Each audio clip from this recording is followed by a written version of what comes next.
Hi guys, my name is Varun and welcome back to our YouTube channel VCube's Vision. आज जिस company के placement process के बारे में मैं आप सभी को बताने जा रहा हूँ उस कंपनी का नाम है Tata insight and quant. Basically ये जो कंपनी है ये एक डिवीज़न है टाटा इंडस्ट्री लिमिटेड की। आज हम इस कंपनी के बारे में जानेंगे, प्लेसमेंट प्रोसेस पैकेज क्या प्रोवाइड करती है और क्या क्या रिक्वायरमेंट ये कैंडिडेट से एक्सपेक्ट करती है। तो चलिए शुरू करते हैं आज के इस वीडियो को। अब अगर मैं आपको कंपनी के बारे में थोड़ा ब्रीफ में बताऊं तो Tata insight and quant basically create हुई थी जब टाटा इंडस्ट्रीज़ का डिवीज़न हुआ था अप्रैल 2015 में। उसके बाद ये कंपनी काफ़ी डिफरेंट सेक्टर में काम करती थी, बट जो मेन फोकस इस कंपनी का है वो है आपका डाटा साइंस और एनालिटिक्स की टेक्नोलॉजीज़ की तरफ। The company is helping different businesses and companies by providing its deep understanding of business and insight and expertise in data science. अगर हम सिंपल भाषा में समझे तो कंपनी बेसिकली डिफरेंट बिजनेसेस और कंपनीज को हेल्प कर रही है उनको मीनिंगफुल इंसाइट प्रोवाइड करने के लिए। अगर हम बात करते हैं टाइप ऑफ ड्राइव की तो कंपनी एक वर्चुअल ड्राइव भी कंडक्ट करती है। अगर हम बात करते हैं कंपनी की वेबसाइट की तो वो है www.tataiq.com, जहाँ पे जाके आप विजिट कर सकते हैं, कंपनी के बारे में जान सकते हैं, कंपनी किस किस टेक्नोलॉजी में काम करती है, क्या क्या कंपनी के क्लाइंट्स हैं। अब अगर हम बात करते हैं स्ट्रीम रिक्वायर्ड की कि किस किस स्ट्रीम के लिए ये कंपनी कैंपस को विजिट करती है, मीन्स किस किस स्ट्रीम के कैंडिडेट्स इस कंपनी के लिए अप्लाई कर सकते हैं। BE, BTech, ME, MTech की सभी ब्रांचेस के लिए, सभी स्पेशलाइजेशन के लिए ये कंपनी कैंपस को विजिट करती है। मींस अगर आपने BE, BTech या ME, MTech किसी भी स्पेशलाइजेशन में किया है तो आप इस कंपनी के लिए एलिजिबल हैं और आप अप्लाई कर सकते हैं इस कंपनी के फॉर्म को। एलिजिबिलिटी क्राइटेरिया की बात करें तो कंपनी ने straight forward eligibility criteria mention किया है, जो कि है 60% या 6.5 CGPA थ्रू आउट एकेडमिक्स। और कंपनी ने साफ साफ मेंशन किया है कि अगर कोई बैकलॉग है तो वो कंपनी एक्सेप्ट करती है उस कैंडिडेट को।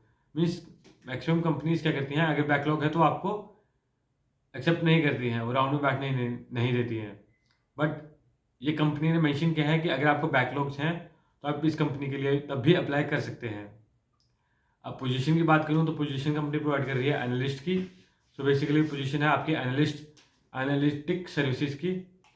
अब अगर मैं बात करूं आपसे जॉब प्रोफाइल और स्किल्स की, कंपनी की क्या जॉब प्रोफाइल है, क्या क्या स्किल डिमांड करती है, तो जैसे मैंने आपको बताया कि कंपनी डाटा साइंस और एनालिटिक के फील्ड में काम करती है, तो कुछ ऐसे टेक्नोलॉजीज आएंगे जो आपको न्यू लगेंगी या फिर आपको फैमिलियर नहीं लगेंगी।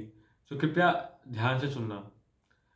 अगर मैं की रिस्पॉन्सिबिलिटीज़ की बात करूं, डाटा एनालिटिक्स और डाटा साइंस में बेसिकली जो आपकी होती है डाटा माइनिंग होती है, डाटा एनालिसिस होती है, उसके डिफरेंट मेथड्स होते हैं, डिफरेंट टूल्स होते हैं, इम्प्लीमेंटिंग मॉडल्स होते हैं, सिमुलेशंस होती हैं। तो इन सब के बारे में अगर कैंडिडेट को थोड़ा पहले नॉलेज होगा तो काफ़ी अच्छी बात होगी। नहीं तो आप कोई भी यूट्यूब में वीडियोस देख सकते हैं, रेफर कर सकते हैं, आप वेरियस वेबसाइट में रेफर कर सकते हैं।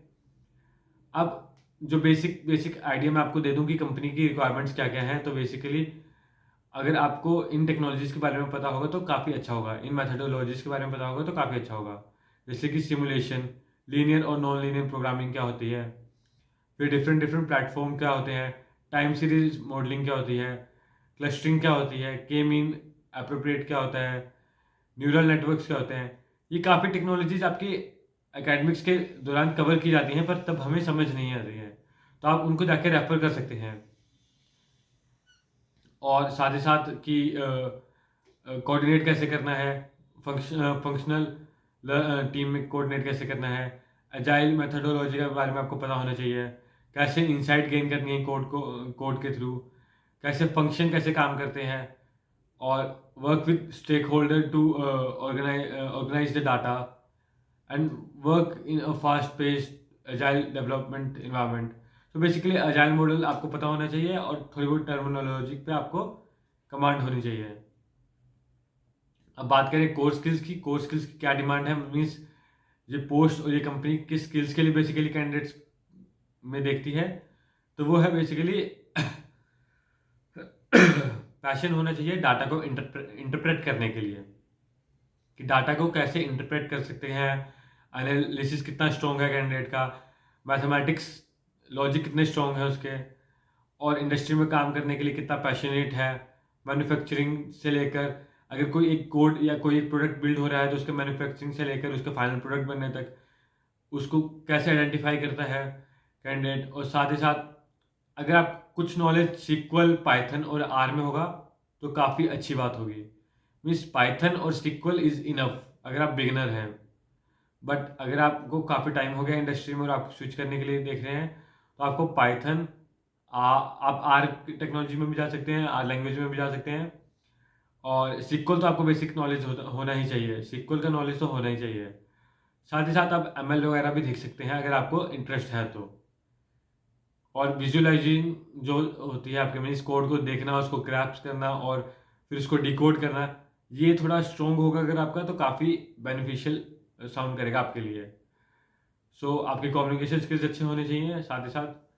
अब अगर हम बात करें प्लेसमेंट प्रोसेस की, तो मैं आपको बता दूं कि डिस्क्रिप्शन बॉक्स में मैं एक लिंक अटैच करूंगा, आप वहां पे जाके अप्लाई कर सकते हैं, पर ध्यान रखें वो लिंक सिर्फ 10 जैन तक ही वैलिड होगा। सो अगर मैं बात करूं आपकी कि अगर कंपनी के, अगर आप प्रोफाइल में जाके देखें तो कंपनी ने कुछ ज़्यादा मेंशन नहीं किया है कि प्लेसमेंट प्रोसेस किस तरह से होगा, बट प्लेसमेंट प्रोसेस बेसिकली होगा कि आपका रिमोट टेस्ट होगा, मीन्स आपके घर बैठ के आप अपना ऑनलाइन लैपटॉप पे टेस्ट देंगे और उसके बाद एक वीडियो कॉल इंटरव्यू होगा। सो अगर मैं आपको अपने एक्सपीरियंस से बताऊं, आज दिन तक मैंने जितने इंटरव्यू दिए हैं, सो टेस्टिंग अगर कंपनी ने इतनी टेक्नोलॉजी मेंशन की है तो सिक्वल आपको नॉलेज होना चाहिए। टेस्ट में, ऑनलाइन टेस्ट में सिक्वल आएगा, पाइथन के रिलेटेड क्वेश्चन पूछे जाएंगे, डाटाबेस के रिलेटेड क्वेश्चन पूछे जाएंगे, आपकी logical thinking, DS data structure के बेसिक कंसेप्ट पूछे जा सकते हैं। सो इन सबको तैयार कर लें। और अगर मैं बात करूं आपका वीडियो इंटरव्यू की, तो इंटरव्यू में बेसिकली आपसे आपकी पहले तो इंट्रोडक्शन होगी, उसके बाद आपके प्रोजेक्ट पे ध्यान दिया जाएगा, मीन्स आपने प्रोजेक्ट किस टेक्नोलॉजी पे बनाया है। और अगर आप बाई चांस आपने टेक्नोलॉजी जैसे पाइथन पे अगर आपने प्रोजेक्ट बनाया है तो आपसे डेफिनेटली क्वेश्चन की जाएगी, क्योंकि वो टेक्नोलॉजी इधर भी काम आएगी। डाटा, अगर आपने डाटा, क्योंकि कोई भी आपने अगर प्रोजेक्ट बनाया होगा उसमें डाटाबेस अटैच किया होगा, तो कंपनी अल्टीमेटली आपको प्रोजेक्ट से डाटाबेस के लिए क्वेश्चन पूछ लेगी। साथ ही साथ आपके क्वेश्चन आपके इंटरेस्ट से रिलेटेड हो सकते हैं। और ऐसा मत समझना कि अगर आपको लगता है कि आपको ये टेक्नोलॉजी नहीं आती है तो कंपनी में आपके चांस नहीं है, क्योंकि मैक्सिमम टाइम देखा गया है कि कंपनी उस कैंडिडेट को ज़्यादा प्रेफर करती है जो न्यू टेक्नोलॉजी सीखने के लिए ईगर होता है। सो आप अपने इंटरेस्ट बता सकते हैं, आप बता सकते हैं आपको टेक्नोलॉजी सीखनी है नहीं सीखनी है, और नॉर्मल से इंटरव्यू होगा, ज़्यादा कोई टफ इंटरव्यू नहीं होगा इसका।